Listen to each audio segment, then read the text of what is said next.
Welcome to Studio D on the campus of the University of Oklahoma. This is Sooner Sports Pad. Now here's your host, Courtney Boggs. That's right, Sooner fans. The Sports Pad crew is back and ready to rock and roll. I'm your host, Courtney Boggs, alongside my main girl, Blakely Durham, and the new kid on the block, Carson Williams. And of course, it wouldn't be the same without our wonderful live studio audience. Guys, tell the people who's with us tonight. Yes, as you can hear, we have the beautiful and energetic Spirit Squad joining us live tonight. Hey, and then we've also got the cheer and pom squads. Big time crowd tonight. Really just going to kick off the the whole year strong. I like it. And to add on to that, tonight is a very special night on Sports Pad. For the first time ever, and hopefully not the last, our own athletic director, Joe Castiglione, is live in studio. And we will be talking to him later on in the show. And later in Face-Off, Carson and I will go head-to-head on which Big 12 team will be the Sooners' toughest test. And we'll also take a look back at OU's incredible run from a year ago. But first, we are so glad to have our athletic director here with us because we really do believe that this past year in Sooner sports has been the best ever. Some old-timers would argue with that, but it's really hard to argue with these performances. Take a look.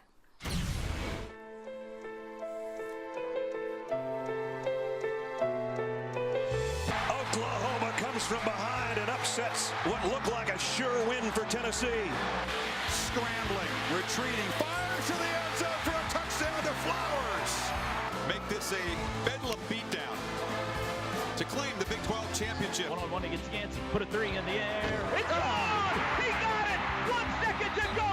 The Crimson Assassin! Game over. Oklahoma is headed to the Final Four.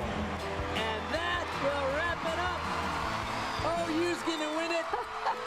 What a night for the Oklahoma Sooners. It's over. Down ball towards second. Clifton, Love, throws. She got her. They did it. They did it. The Oklahoma Sooners are the three-time national champions. I have literal goosebumps after watching that video. Well, OU wide receiver Mark Andrews made a name for himself last season during OU football's incredible run to the playoffs. Our own Blakely Durham talked to him earlier about how the offense is preparing for the rest of this season. Working on the little things. I think as an offense, we're pretty close to being really explosive. So just getting all the little details down and making sure we're doing all the little things right is going to be big for us. And this is technically your first official road game with Houston kind of being a neutral site. How are you guys preparing for that? We know it's going to be a hostile environment, obviously. It's Big 12 play, so those guys will be into it. So, just making sure the noise is not going to affect us, and that's something we do in practice is have a stereo behind us while we're doing, offensively stuff. So that's one of the ways that we prepare. And you took a couple of hard hits against Ohio State. How are you feeling mentally and physically going into this week? I feel great. We got a week off on that bye week, so it was kind of a great week for me personally to have off and recoup. Good. And what do you guys think that you'll have strengths offensively against the TCU defense? I think just doing, what we normally do, quick game, running the ball. So I think we'll stick to the basics and do what we can do and do all the little things right, and it's going to be big for us. Are you seeing yourself as a mismatch for the defense as well this week? Obviously there's different ways that we can, create mismatches with me and other players and use our height and whatnot to our, advantage. So, there's definitely some ways that we can exploit that. All right. Well, good luck this week. Thank you. Now, obviously, this past year was one for the books. Unfortunately, we can't really say the same about football season so far this year. So what are your guys' thoughts moving ahead this season? We'll start with you, Carson. Well, coming into the season, Oklahoma had the toughest non-conference schedule in the country. In the best opening weekend in recent memory, OU probably had the toughest game going down to Houston, virtually, true road game for OU. But if you look at it, OU's two losses are coming to number 2 Ohio State and number 6 Houston. No other team in the country can say that they've played that tough of teams. Really, it would have been a dream to start 3-0, but unfortunately that's not the way it's gone. Big 12 play is coming right up this week against TCU, and so a whole new world coming in this week. Well, Carson, I know you're right. The non-conference play wasn't the greatest for the Sooners, but I still think that this football team has a really good chance of winning the Big 12 title. Bob Stoops has won 8 Big 12 titles. That's the most of any coach in the league. Now, they are not going to go down without a fight. Along with the Sooners, a lot of the Big 12 has actually struggled in non-conference play, and Baylor is the highest-ranked Big 12 team at number 13. Then you have TCU at 21, followed by Texas at 22. Sooners dropped out of the top 25 this week, but however, I believe with a road win in Fort Worth, they will hop right back in, and I don't think it'll necessarily be an easy road, but I really think the Sooners still have a good shot at that title. Yeah, they do. And in other sports news, we did have some other teams that were active over the weekend. Give me some Sooner stats, Carson. Well, guys, the women's golf team finishing a tie for 4th this weekend at the Schooner Fall Classic right here in Norman at Belmar Country Club. My MVP of the weekend goes to Hannah Wood. Led the Sooners at 4 under, shot 209. The team really had a great weekend. Also this weekend, men's and women's cross country, that is, finished 16th and 20th respectively at the Roy Greik Invitational on Saturday. My MVP for cross country has to go to redshirt sophomore Liam Myro. Finished 49th, best finish among any Sooners. So big time weekend for them. Yeah, great weekend. And the Sooner soccer team killed it this weekend. They had 2 wins. We'll start with the first. They shut out the TCU Horned Frogs in a 1-0 victory. And then they yesterday they went on to play the Texas Longhorns, and late in the game scored a goal to go 2-1 over the Longhorns. So my MVP is Cassidy Stade, goalkeeper. She had 7 saves on Sunday against the Longhorns, adding 2 more earlier on Friday. That's 9 total saves for the weekend. Goalkeeper has arguably the toughest job on the soccer field, so Stade really proved her worth this weekend. And congratulations to Sooner Soccer. That is their 7th win in a row. That's impressive. Good stuff. Sooner Sports. Well, we have to take a quick break, but don't you lovely Sooner fans go too far, because when we come back, Carson and Blakely will be going head-to-head for their first ever face-off throwdown. Stay tuned.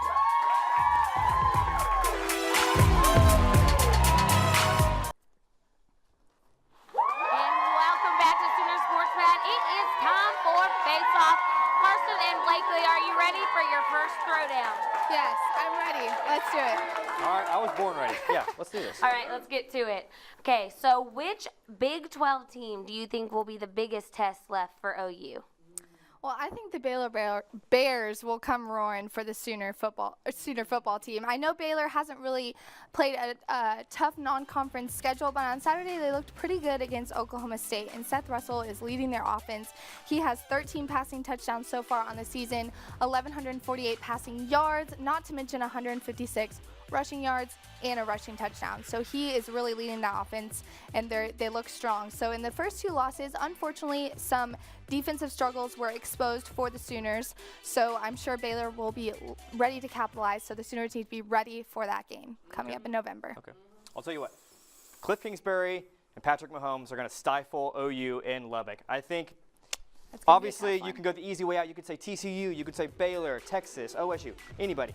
But I'm banking on Cliff Kingsbury and the anti-Baker Mayfields to give the Sooners a tough run in Lubbock. Always a tough place to play. Right now, Patrick Mahomes is one of the best gunslingers in the country. He has great numbers on the year. So unless OU can get things figured out, which I have huge confidence that they can. I do think, though, that Texas Tech is going to be a big test in Lubbock this year. Well, OU needs to win both of those games, right? They will, right? All right, so I'm here with Riley from the Sooner Palm Squad, and she has the audience question for today. Okay, so what Sooner Magic moment from this past year has been your favorite and why? Well, the Tennessee game will be one that Sooner fans will never forget. Okay, down 17 points in the second quarter in Rocky Top and 14.5. Sooners came back and rallied in that fourth quarter. Here's Baker Mayfield punching in a touchdown in overtime to go to double overtime. Then we have the beautiful Sterling Shepard catching a pass and diving into the end zone to tie it up again in second overtime. And how can the perfect way to finish a Sooner win with a Zach Sanchez interception. Absolutely incredible. I get chills watching the highlights. That's my favorite moment. That was one of the best games I've ever been to. But the tradition-rich Allen Fieldhouse has never seen a performance like Buddy Hield's 46 Although OU did lose. That's good. OU did lose 109-106. Buddy, the player of the year, dropped a cool 46 points, 7 assists, and 8 rebounds. But they lost. However, the Kansas fans stuck around. They showered him with love and autograph, or they wanted autographs. They took pictures with him in the tunnel after the game. You're never going to see another performance in Allen Fieldhouse like that. There's a reason why it had never been done, because it takes a special player, and Buddy Hield, the specialist player of the night. That's a good one. Hey, now we're going to take a little look at your personalities. What viral videos caught your attention this week? Well, who doesn't love to watch an amazing football catch, right? So this video topped this Sports Center top 10 this week. Here we have Colorado. Bryce Bobo making the catch in the end zone. At first it was called out of bounds, but you will see here he catches that ball in one hand and gets his right foot down on the end zone. Absolutely amazing. Love seeing catches like that. Buffs went on to win the game. That's impressive. Beat that. Big win against Oregon. But mine, I like to call this a little bit of now you see me, now you don't. Okay. So Michigan State had a rough week, got blown out 30-6 against Wisconsin. Where did Mark D'Antonio go? Head coach. Where did he go? There he is. Now you see me, now you don't. I still want to know how that's possible. Maybe it's a little camera work. You know, TV is a little magic industry. TV, who knows right? what happened? But I'm still trying to figure out. Maybe he's just like some magician, right? Who knows? Who knows? All right, thanks, guys. Okay, it's time for our foolproof voting system. You're going to cheer for who you think won. Give it up if you think it was Blakely. Come on, people. And Carson. I'm going to give this one to the rookie. I got to chalk one up for Carson. Beginner's luck. Beginner's luck. That's all it was. All right, well, don't you guys go anywhere. When we come back, we have the big man in the house. We're going to be talking to him. Don't you change that channel. You won't want to miss this. Stay tuned.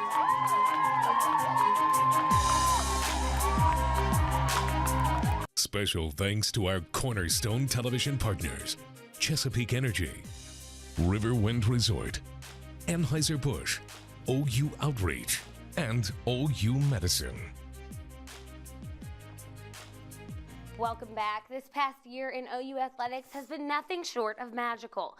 From the football team making it to the playoffs to the basketball team battling their way into the Final Four, to 3 national championship teams with softball and men's and women's gymnastics. But was it the greatest year in OU history? Our producer, Justin Strain, took a deeper look into the OU history books. OU's history of athletic success has been here long before the Schooner and Ponies. From wrestling in 1936 to softball 80 years later, the university has earned itself 32 national championships. Oklahoma knows what winning is. In fact, Oklahoma invented it. Invented winning, invented championships. But when it comes to overall university success, last year, Intercepted, and it's over. He's put a 3 in the air. It's on! He got it! OU's gonna win it. What a night for the Oklahoma Sooners. And the Young Guns of Oklahoma have won the national championship. well, last year was really, really special. Pure joy, incredible. Amazing. Unbelievable. Last year was unbelievable, but did it earn the spot as greatest of all time? Let's go back in time real quick. 1950-51 season. Football wins its first national championship under Bud Wilkinson. Baseball wins its first, and wrestling gets their hot streak going under Port Robertson. Fast forward about 5 decades, 2002. Yeah, 2002 was magical. It really was. I think so many times an athletic year gets its vibe from what happens with football. And Coach Stoops and the team were just so fantastic. There was such momentum with that. And we sort of had that approach, and it was super fun to go through it with our men. And I loved that year, maybe above all others. So it was just the most amazing experience. And of course, 08-09. 08-09 really was a year of individual excellence. And we had Blake, and we had Courtney, and we had Sam, and all of them were iconic, and really I think were global in a sense, and that hardly ever happens at a university, especially in the same year. On the field, all of these years hold their own weight, but what athletes did in the 15-16 school year off their respective surfaces is what sets them apart. OU athletics tied for their highest GPA of all time. When you come here, it is expected. You know, you are here to get an education and perform in sports. All of these achievements is what makes the 2015-2016 year so special. You know, challenging for the championship in 2 sports, and then winning national championships in 3. Come on, are you kidding me? It was so cool to see all teams at OU succeed so much. Man, I mean, it was amazing. It's awesome just being a part of one of OU's best athletic years ever. So, I mean, it's cool. Last year being the top in the nation, it was just an incredible experience. It's what I would call championship year. For all of us, we're looking around like, okay, so all we do is win championships. Of all of the greats, last year was the greatest. Justin Strain, Sooner Sports Pad. Thanks, Justin. Now it's time to send it over to the man of the hour. Give it up for Mr. Joe Castiglione. Well, thank you so much for being here with us Thank tonight. you for first joining off us. And foremost. Oh, it's my pleasure. Glad to be here finally. Yes, it's good to have you. Well, first question, in reference to that story, do you think it was the best year for OU athletics? First of all, let's say something right up front. The fact that we can debate how many years are special is a very special thing in itself. True. And so, but some years might be measured by national championships or overall championships won. But if you measure them by magical moments, I'll let the others, make the comment. And when CBS votes us the #1 program in America, I think that says it all. Yes, exactly. We also saw that in the story, but you guys had a record-tying GPA last year, recorded at least a 3-point average for the 9th consecutive semester. That's incredible. What does that say about your job, facilitating all that stuff, and then the student athletes really getting it done in the classroom? Well, it's just that. I think the student athletes themselves who have committed, to try and reach the top in everything they do, whether it's academics, athletics, the way they engage with students and the rest of the campus community, how they help our community in charitable activities and represent us all across America. That says it all, and you can do it. Balancing that is quite special. So with all of that, how do we get better this year? How do you top it? That's Oklahoma. You know what you've achieved in one year is special to celebrate, but when a new year starts, it's all about earning it again. And we have a group of new student athletes that have come in. We appreciate the leadership of the seniors last year, but there's another crop of seniors that have to lead, and that's why we play the games. All right, and I think yes, Courtney has an audience question for you. I do. I'm here with Katie, and she has a question for you. Okay. What has been your most memorable moment as the OU athletic director? Ooh, that's really, I really think that watching student athletes succeed, because our whole life is investing in them. And sometimes it's the championships that all people get to see and witness and celebrate. And other times it's overcoming adversity that very few, if any, get to see. So it's so hard to put it into one moment. But being the athletic director at a place like Oklahoma and having the support of President Boren that helps all of our programs on campus, that's magical in itself. Thank you so much. And Mr. Castiglione, don't you go anywhere, because we're not quite done with you yet. And we're not done with you yet either. You don't go anywhere. Dynamic Duos is up next. Welcome back. When you have a guest as cool as Mr. Castiglione, one interview just won't do. You gotta have two. So we're gonna go ahead and talk to him a little bit more. Obviously, OU just had that stadium renovation. Beautiful addition to the stadium. What was your reaction the first time you saw it? Awesome. The way of setting the all-time attendance record in the second game against Ohio State. I understand the outcome of the game wasn't what we wanted, but the atmosphere in there, the fact that we proved that it is definitely louder. Why? Because the fans and the students especially came with their A game for that night. And that's been Okay, shifting a little bit more to the personal side. After a long day, you've got a tough job. What do you do to unwind? Do you unwind? I guess that's the better question. Yeah, there's not a typical day. for an athletic director. Many times there's events following a regular day. So really the time I get to spend with my family is the most important part of it. And then it's the end of the night and you get ready to go do it again. So. All right, now after a big Sooner win, what's your favorite place to celebrate on Campus Corner? Not caught on Campus Corner after a Sooner win. Okay, anywhere in Norman. I might walk by and see the others celebrating on Campus Corner, but yeah, really it's a chance to be at home with friends, sometimes staff members. People work so hard, many hours through the entire week, and it's the one time you get a chance to finally relax, and so it's probably just that, probably not the most exciting thing, but when you're around and trying to entertain 88,000 people, on a Saturday, you want to go home and try to, take a breath. Sure, that's understandable. I mean, we talked about how many responsibilities your role has. If you weren't an athletic director, what kind of career would you want to have instead? That'd be easy for me to say. It'd be in music, somewhere in music for sure. Oh. Well, what do you like in music? Everything. Everything about it? Do you have a favorite type? Actually, I love all genres of music. I'd either be producing, writing, one of the two. Whoa, look at that. We found Yeah. something new about our We learned athletic something new director. about you today. Yeah, that would definitely be it. That's all the time we have for you guys today. Thank you so much for joining us. Well, make sure to like us on Facebook and follow us on Twitter. We'll be back same time, same place next week.